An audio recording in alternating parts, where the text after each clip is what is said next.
We don't always need to shoot in slow motion. It's not always necessary. Sometimes we abuse it. We use it way too much. But sometimes we really need it. And when we do, we need to know how to set our camera to shoot the best slow motion we can. I'm gonna show you how after the intro.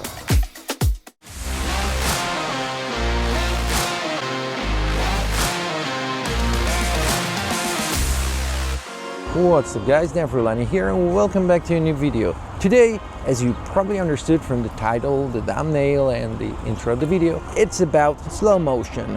What about it? I want to start by saying that it's not always necessary to shoot in slow motion. Matter of fact, sometimes we use it way too much, we abuse it. But sometimes, not always, we really need it to express, to communicate, to create like a B-roll, a sequence or something, and we really need it. In that case, you want to make sure your camera is set the correct way, the best way possible to shoot the best slow motion possible. So what do we have to do? I'm going to show it to you today with my Canon R8, but these settings can be applied to any camera. All right, so we turn on the camera first thing and we click the menu button here. We have the different resolutions, so movie rec size, and we set it to 60 frames per second, 4K 60.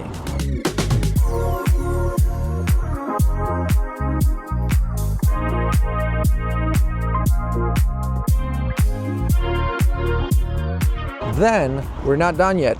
We have to set the correct shutter speed. That has to be double the frame rate. In this case, 60 frames per second, 120. Here we have 125. Close enough. Okay.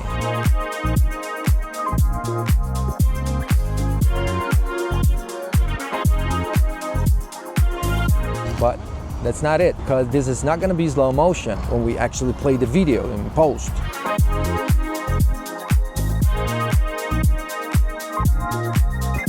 So what do we have to do? That's very simple. There is one step that we have to do in our software. In this case, I use DaVinci Resolve. I import the file, I just drag it in DaVinci Resolve, and I don't drag it on the timeline, not yet.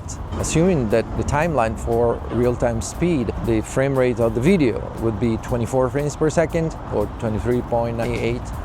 Potato. We have to conform the 60 frames per second footage to the 24 frames per second timeline. How do we do that? Well, we right click on it and we conform it this way.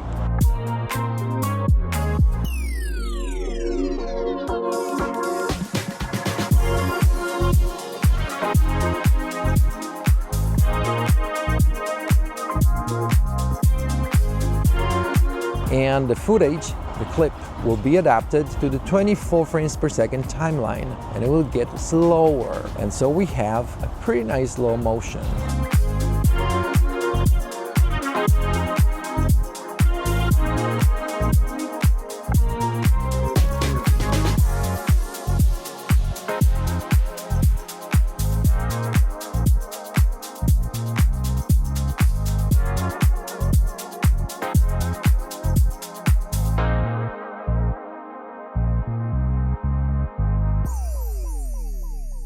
There is another way to get some awesome slow motion that doesn't even require the extra step in DaVinci Resolve if you don't want to, and it's the high frame rate. You click the menu, this time you go in high frame rate and you enable it.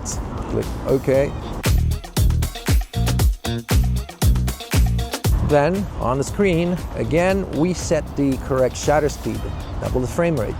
So 120 frames per second, 240, but we don't have 240, so 250, close enough, and we're good to go.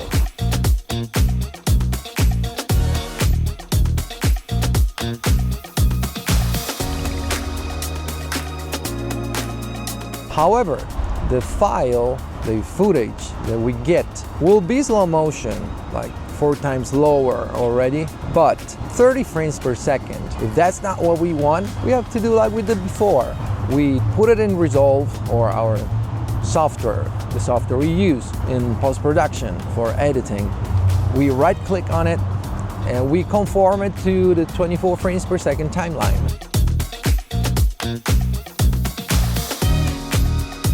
Then we drag it on the timeline and we're good to go. It's gonna be even slower than when played in 30 frames per second, just tiny little bit slower, but so smooth and good.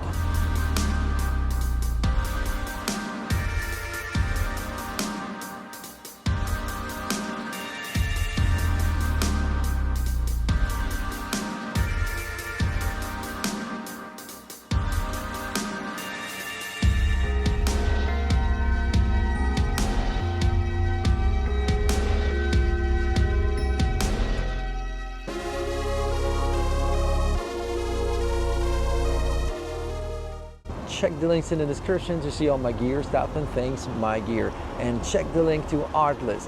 You can get 2 months of awesome music and great sound effects and voiceover and footage for free for 2 months if you subscribe to an annual plan through my link.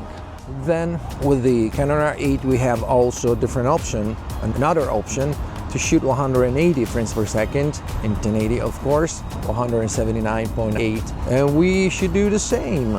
Here we go. We select it.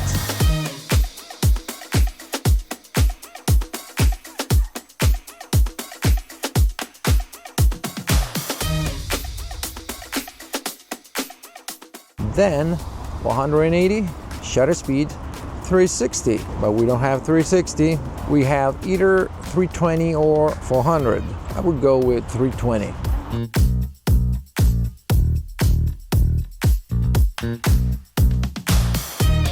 And same thing, either we can use it like this, the way it is in 30 frames per second, there'll be no problem at all, even on a 24 frames per second timeline, or like we did before, we conform it to the 24 frames per second timeline.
And that's it, we're good. So now that you know how to shoot slow motion, don't overdo it. Don't use it too much. It's important that you know how to do it and you know how to do it right, but use it wisely.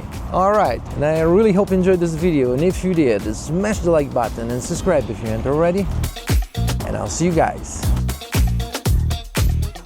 in the next video. Oh yeah!